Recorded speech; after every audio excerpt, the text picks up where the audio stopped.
Fala, filhotes, estão vivos? No vídeo de agora nós vamos falar um pouquinho sobre o pensamento moderno, sobre o empirismo inglês, sobre Francis Bacon. Bora lá? Mas ainda há uma coisa de que todos nós precisamos: descobrir quem somos e por que vivemos. Essas perguntas têm sido feitas pelas pessoas de todas as épocas. É mais fácil fazer perguntas filosóficas do que respondê-las. A história nos mostra diferentes respostas para cada uma dessas perguntas, mas cada um de nós deve procurar a sua resposta. A necessidade de explicar o mundo e a si mesmo está presente nos homens de todas as épocas. O que altera é a forma como essa busca se processa em cada período da história humana. Para os modernos, é muito claro que o conhecimento é um processo relacionado não apenas com o sujeito que pensa, mas diz respeito também à sua atuação prática na realidade vivenciada pelo homem. As grandes perguntas que norteiam o conhecimento moderno são em relação à sua origem.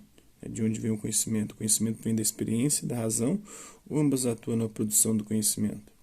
Tentando responder a essas questões, o pensamento moderno seguiu dois modelos de conhecimento, o empirismo e o racionalismo, com destaque para as teorias de Francis Bacon e de René Descartes.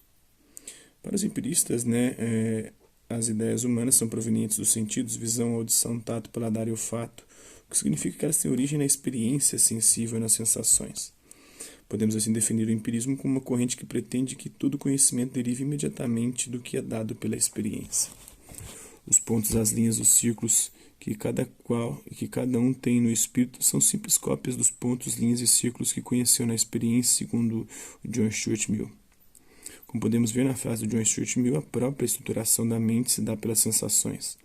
Se temos a ideia de círculo, por exemplo, que já percebemos anteriormente. Pelos sentidos, formas que se aproximam dessa figura geométrica. É claro que não existem formas perfeitas na natureza, mas certos objetos nos sugerem tais formas. Por exemplo, ao observarmos o quadro negro, nós o percebemos como sendo retangular. Se medíssemos seus ângulos, perceberíamos algumas imperfeições, o que sugere que o retângulo perfeito só pode ser percebido mentalmente. As ideias, a ideia de retângulo perfeito, por exemplo, são assim formadas posteriormente à experimentação do conhecimento sensível. Conheceremos a seguir alguns pensadores dessa corrente. Então, começar explicando a frase relacionando ao empirismo. A própria estruturação da mente se dá pelas sensações empíricas, segundo Stuart Mill. Para ele, as ideias são formadas posteriormente à experimentação do conhecimento sensível. Se temos a ideia de círculo, por exemplo, porque já percebemos anteriormente pelos sentidos forma que se aproximam dessa figura geométrica. Ao observarmos o quadro negro, percebemos como sendo retangular. Se medíssemos os seus ângulos, perceberíamos algumas imperfeições, o que sugere que o retângulo perfeito só pode ser concebido mentalmente em nossa mente. Francis Bacon, que viveu de 1561 a 1626, fez da experiência o fundamento da ciência. Ele concebia a ciência como domínio da natureza a serviço do homem. Contudo, sua concepção fundamental de natureza depende da concepção filosófica de natureza da antiguidade.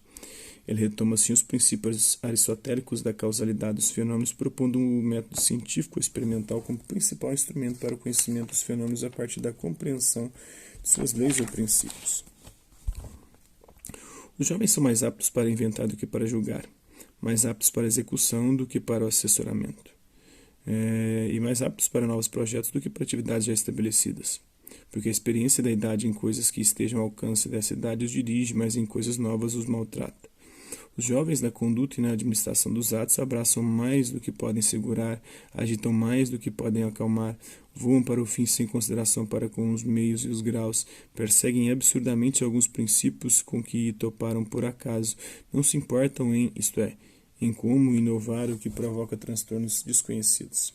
Os homens maduros fazem objeções demais, demoram-se demais em consultas, arriscam-se muito pouco, arrependem-se cedo demais e raramente levam o empreendimento até o fim, mas se contentam com a mediocridade de sucesso. Não há dúvida de que é bom forçar o emprego de ambos, porque as virtudes de qualquer um deles poderão corrigir os defeitos dos dois, segundo Francis Bacon. Então Bacon enfatiza que as explicações científicas deveriam buscar a causa dos fenômenos, ou seja, a sua condição de aparecimento. Uma vez encontrada a causa, poderíamos obter explicações completas, isto é, explicações que descrevem relações inexoráveis de necessidade e suficiência causal entre os acontecimentos. Então é isso aí. Espero que vocês tenham gostado do vídeo. Quem curtiu, dá um like. Quem não curtiu, dá um dislike. Hasta la vista, babies, e até a próxima.